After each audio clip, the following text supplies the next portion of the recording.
locals, right? Now that we're deeply embedded in Rumble, why the hell did you leave Fox? Tell us the truth. What are you not permitted to say? Tell us, tell us. So do you think they sacked you because of Jan 6? Do you think they sacked you because you're too anti-establishment, too anti-war? What do you tell us? I honestly don't know. I will say, my views changed dramatically over the course of 20 years. As I've said many times, I was a kind of half-hearted booster of the war in Iraq, which is hard to believe. But, that was in 2003. And so my views for the last 20 years have been, and I realized and I've repented of that, and I feel sick even thinking about it now. But my views have remained pretty much the same for the last 20 years. They've evolved, as things have changed. But in general, I've been skeptical of the storylines and all kinds of different things. And I certainly was for the 14 years I was at Fox. And they were always, they didn't agree with me, of course, I don't think. But they were always very nice to me, and they always let me say what I wanted. Not one time did they tell me not to say anything. So I was always grateful to Fox, and I am, in retrospect, grateful to Fox for that.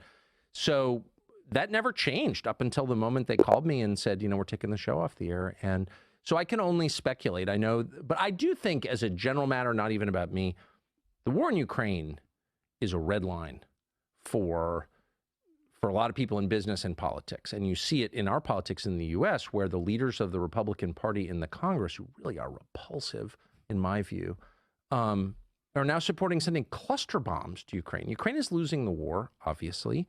The United States could, and Ukrainians are dying in huge numbers, and the country's being destroyed. And so the U.S. could force a peace like tonight. They could. Uniquely, they have that power. And they won't. And they're continuing to allow Ukrainians to be killed and the country to be devastated. So I don't know their motive. I can only guess. But I know that if you criticize that, they really are intent on making you be quiet.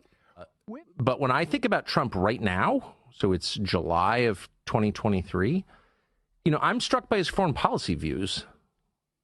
Trump is the only person with stature in the Republican Party, really, who's saying, wait a second, why are we supporting an endless war in Ukraine? And that, leaving aside whether Trump's going to get the nomination or get elected president or would be a good president, I can't even assess that. All I can say at this point is I'm so grateful that he has that position. He's right. And everyone in Washington's wrong. Everyone. And Trump is right on that question. And it's a big question. That war is reshaping the world. It's reshaping the economy of the world. It's reshaping populations. I was just in Romania last week, which is, of course, shares a border with Ukraine. The refugees in that region, the number of people killed in that war. Europe will never be the same because of this war. And it really matters.